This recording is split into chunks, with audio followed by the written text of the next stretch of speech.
సంక్రాంతి కానుక, క్రిస్మస్ కానుక, రంజాన్ తోఫా ఇట్లా పేర్లతో చంద్రబాబు గారు గతంలో 14, 19 అధికారంలో ఉన్నప్పుడు ఇంత బియ్యము, అంత పందార అవి ఇస్తూ ఉండేవాళ్ళు. అది నడుస్తూ ఉండేది.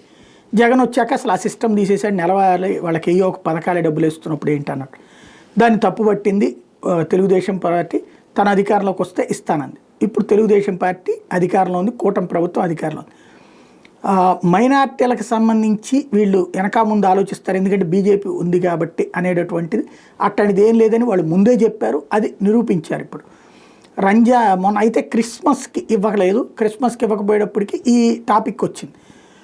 బీజేపీతో కలిసి ఉండేటప్పటికి ఇవ్వలేదు వీళ్ళు క్రిస్మస్ కానుక. అందుకని వెంటనే జాగ్రత్త పడింది తెలుగుదేశం.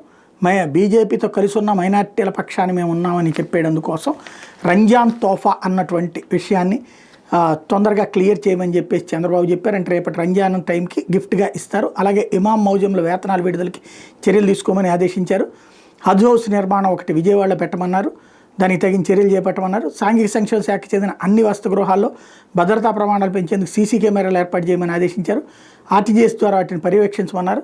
ఎస్సీ వర్గీకరణ అధ్యయనానికి ప్రభుత్వం నియమించినటువంటి విశ్రాంత ఐఏఎస్ అధికారి రాజీవ్ రంజన్ మిశ్రా కమిషన్కి కూడా ప్రాధాన్యం ఇవ్వడం, అవసరమైన సమాచారాన్ని వెంటనే అందజేయమని చెప్పి విద్యార్థులకు అవసరమైన కుల ధృవీకరణ, ఆదాయ, స్థానిక తదితర ధృవీకరణ పత్రాలను ఆన్లైన్లో తక్షణమే అందించాలని తేల్చి చెప్పారు.